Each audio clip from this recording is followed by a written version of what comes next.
থাকে আর নিঃস্বার্থবাদ থাকে, তখন বাপ মা আছে। কইছে চাউলে মিশায় গুড়া পাথর, দুধেতে মিশায় জল, এ দুনিয়া সবাই ভেজাল, কোন জায়গায় পাবো আসল? আসল কিন্তু আমরা পাই না, কিন্তু দেখা গেল প্রায় মানুষের বাড়িতে এখনো আসল আছে। সন্তান যদি যারকো হয়, ফুলদাও হয়, মা কিন্তু অরিজিনাল, মা কিন্তু অরিজিনাল। আর সেই মাকে আমরা ধমকি দেই যে ফেন ফেনাইও না, বিয়ে ফাঁসবেড়ি বিয়ে করছি, তোমার থেকে বালা বুঝে। তখন মা বিরাট লজ্জিত হয়, দুঃখিত হয়। প্রত্যেকটা অলির হিস্টোরি খুলে দেখেন, প্রত্যেকটা অলি হয়েছে মার দোয়াতে।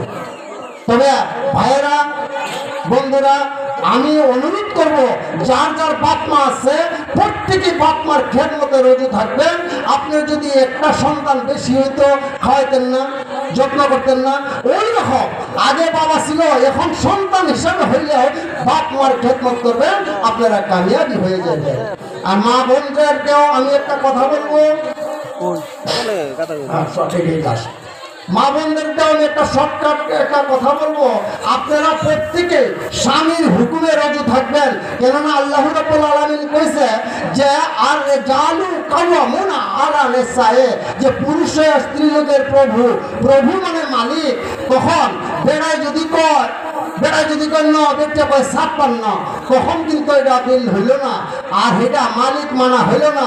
কিন্তু মালিক মানে কোন দিন জানেন? আমি শর্ট করে দিতেছি, কেননা অতিথি এসে পড়ছে, আমি বক্তব্য রাখাটা যুক্তি হয়েছিল না, তবু আমি রাখছি।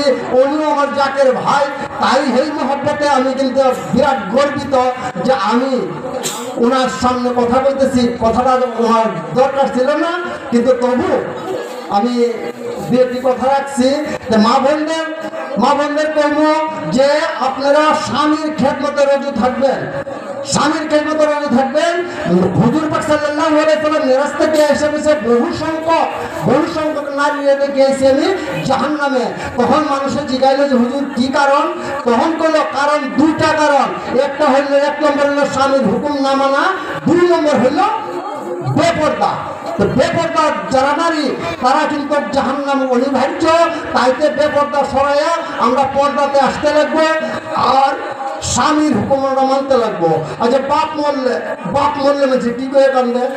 ওই বাবা বাবা গো কই গেলা, মা বললে কান্দে, ও মায়া মায়া গো কই গেলা, বোন বললে ও বোন বোন কই গেলা কান্দে। স্বামী মরলে কিভাবে কান্দে শুনছেন কি দেয়া? মরসুদ নেতে তো আর কই পারতেন না, কিন্তু যারা মরছে তারা বাচ্চা দিয়ে দেখছেন পেটে নিয়ে দিবা কান্দে। সেই দিন স্বীকার করে ও আল্লাহ আল্লাহ গো আমার কই হয়ে গেল। হ্যাঁ, সেই দিন স্বীকার করে ও আল্লাহ আল্লাহ গো আমার কই হয়ে গেল। এই স্বীকারটা যদি আগে করে, তখন হুজুর পাক সাল্লাল্লাহু আলাইহি ওয়াসাল্লামের ঘরে যে মহব্বত ছিল, সেই মহব্বত আপনার বাড়িতে এসে পড়বো। এই মহব্বতটা যদি স্বামীরে জিন্দা থাকতে যদি করে, কিন্তু স্বামীরও দোষ আছে। স্বামীর দোষের লেগে সেই পুরস্কারটা স্বামী পায় না, পাইতেছে গান্নাতে আছে। এবার সহিনার মা কইতো ওই যে বড় কি আর কথা আবুরে দুধ খাওয়াইতেছি, ওই যে গরুরে পানি খাইছে, আজকে ফাটছি না, আবুলে ফাটছি না, ও তোর মারে লিয়েছে। যখন তার মার কথা কইব, তখন দেখতে মনে মনে গাইল দিব না চুমা দিব, তখন গাইল দিব, তখন মহব্বতের থেকে সরে গেল কিন্তু। আর যদি ইসলামের যেটা বিধি, যেটা নিয়ম, পরিবার সহধর্মিনী আপনার কাছে যাইব, আপনি বলতেন আসসালামু আলাইকুম বিবিয়ান কেমন আছো, তখন তার মনটা সন্তুষ্ট হইলে বাবা বড় নিয়া আমি কদম বেশি করবো। তো ভাই, খালি মেয়ের দোষ না, পুরুষের দোষ আছে। আদম আর হাওয়া এক লগে বেরিয়েছে বেহেশতের থেকে, বাদ দেন আদম হাওয়া, আপনি আর আপনার পরিবার বেহেশত থেকে বেরিয়েছেন, কেড়ে আছেন যেমন একটা ভুলের লেগিয়া, বন্ধন খাওয়ার লেগিয়া ভুলে বেরিয়েছে আপনারা স্বামী স্ত্রী উভয়ে। আওয়ার পরে আল্লাহ কইছে এহিতে বেহেশতের মধ্যে দোষী থাকতে পারে না, হুকুম রেখে কারাদণ্ড, পৃথিবীটা জেলখানা।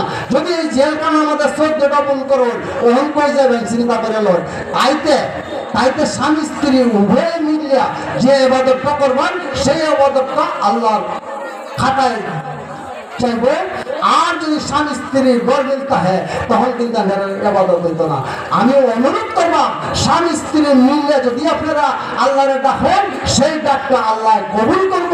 আল্লাহ সারা জিন্দগির গুনাহ মাফ করব, বাপ মার গুনাহ মাফ করব, দাদা দাদির গুনাহ মাফ করব, শ্বশুর শাশুড়ির গুনাহ মাফ করব। স্বামী স্ত্রীর মিললে করেন যে।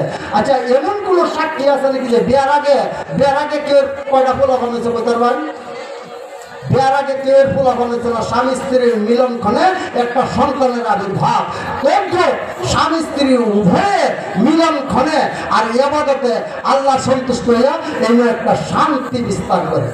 তবে যাই হোক, আমি আপনাদেরকে শান্তি দিতে পারছি না কথা কইয়া, আমি বক্তা না, আমি তবু দুই চার কথা কইছি। যদি ভুল ত্রুটি হয়ে থাকে, আমি এই লোকের মানুষ আপনার আমার প্রায় মানুষের চিনেন। তবে যাই হোক, যদি ভুল ত্রুটি হয়ে থাকে আমাকে নিজ বিলে ক্ষমা মার্জনা করবেন।